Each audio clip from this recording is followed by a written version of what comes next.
Hello everybody, my name is Elliot and I'm from hahagarden.com. Today we're going to talk about how to propagate and take care of a drama queen plant. Now, what drama queen plant are we talking about today? We're going to be talking about the Fittonia for today. Now, the reason we call the Fittonia a drama queen plant is because it doesn't like too much water, nor does it like too little water. It doesn't like too much sunlight, but it also doesn't like too little sunlight. So it's just, is it hard to grow? Yes and no. It's easy to grow if you know what you're doing, if you've done it before.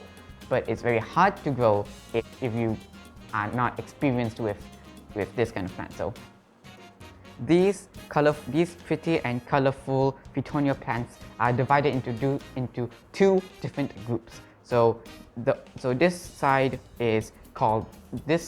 group is called this. I'm not pronouncing the name because I don't know how to. And then this side's name is this. I don't know how to pronounce the group name. Good luck trying. Alright, so I'm going to tell you some of the names of the most popular Fittonia plant, also known as nerve plants. So we've got White Anne, Pink Angel, Black Star, Pink Star, and Frankie, which by the way is this one. This one's Frankie. Right here, the pink leaves are Frankie. And by the way, I've decided that this specific potted plant is also named Frankie.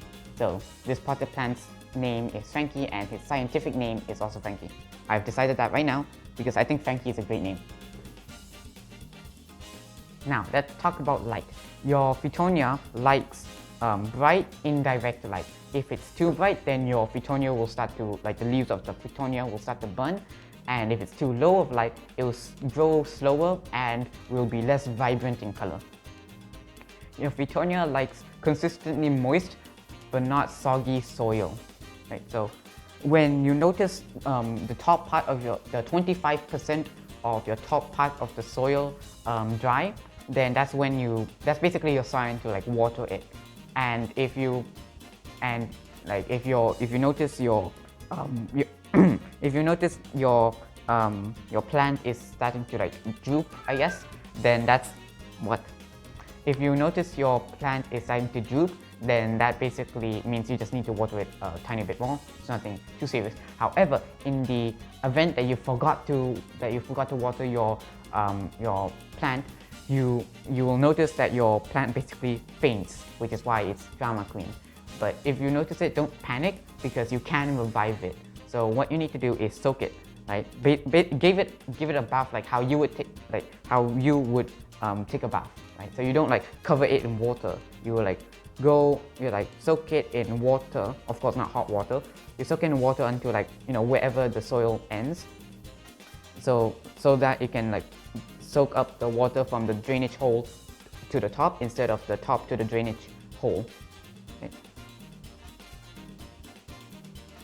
Now, if your Fittonia goes from bone dry to saturated with water, then there's a chance it might not perk up as fast as it normally would. So if you don't notice it perking up, just give it some time. It's probably still adjusting to having a lot of water all so sudden.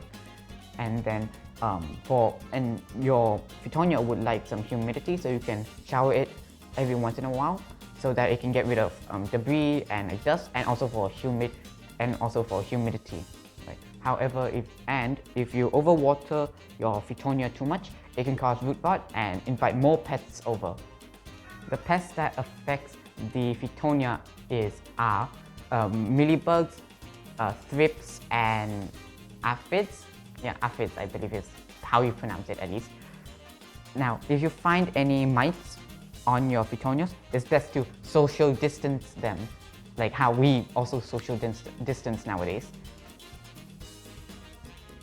Now, as stated previously, Fittonias like to be in humid environments.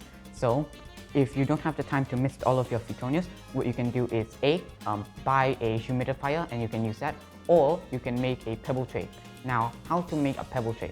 What you need is some clean pebbles, some water, of course not hot water, and a tray. So what you do is put the clean pebbles inside the tray and put the water in. Not enough.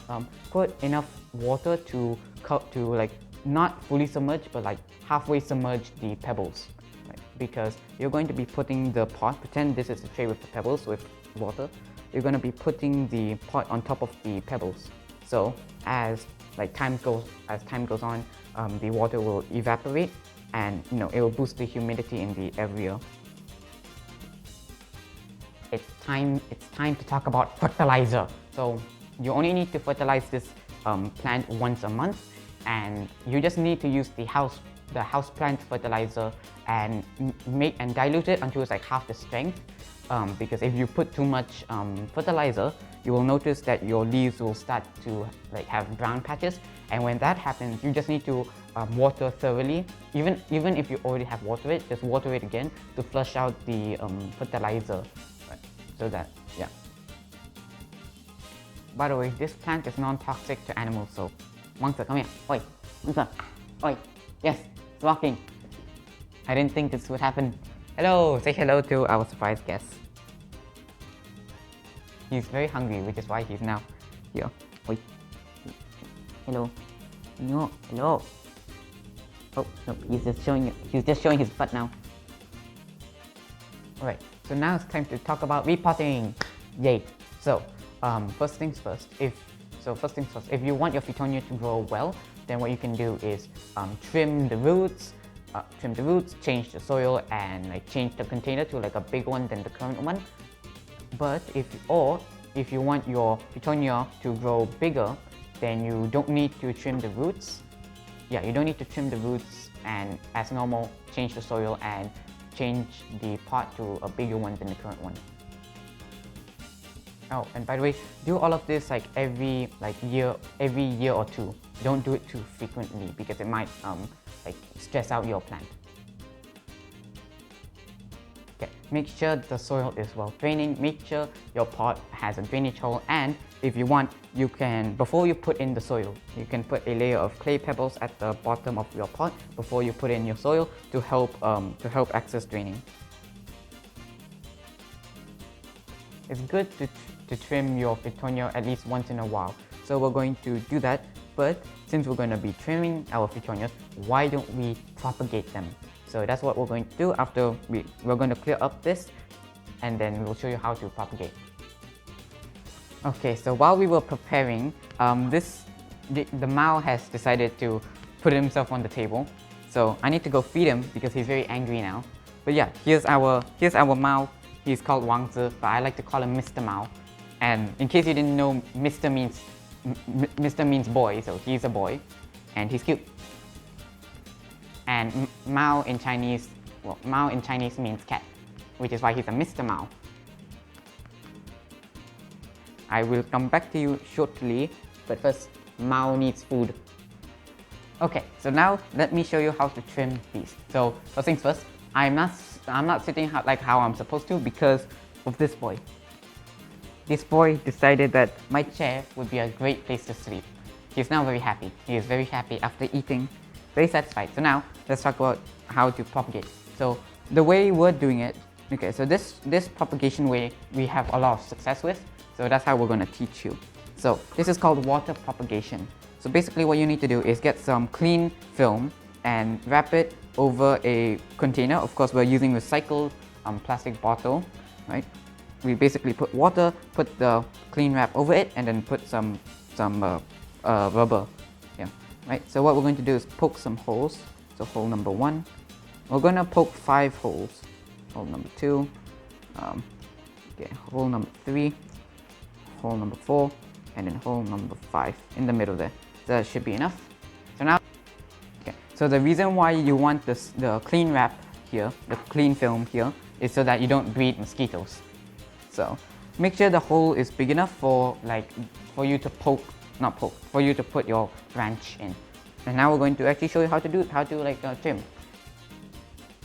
Okay, so what I normally ask you guys to do is, I normally ask you guys to cut here so that the node has enough space to grow roots. And of course you remove this and this extra piece, right? But for this plant, it's a bit different. You can cut anywhere and it will grow roots from there. Let me show you this. Okay, right there. Yeah, you can see. Hold on. Can you see that? Yes, you can see that. So you can see I cut it here. Okay, so from here it should grow some roots, even though we did not cut from a node. Okay, so what we're going to do is try and find a branch that looks good. So I found these three, right? So I'm not going to cut this one. Can you see? Yeah. I'm not going to cut this one because this one is just a leaf. So what I'm going to do is I'm going to cut this one, right? And I'm going to cut as close as possible so that it looks good, so that it still looks good. I'm trying my best not to accidentally cut too much. There you go. Ta-da. Okay. Hold on, let me show you the cut. Okay, so as you can see, it looks very good. You can't even tell it was cut previously. You only know it's cut because I just showed you it was cut.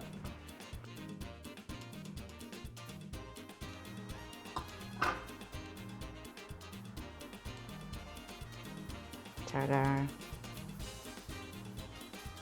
Okay, so as you can see, we've got 5 beautiful cuts, right? And then we've got like just the one pink one out of like all of these dark colored ones. Anyways, we're going to just put it in now.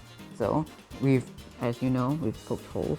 So we're gonna need to put all of them in, inside the holes, and make sure the water is high enough for them to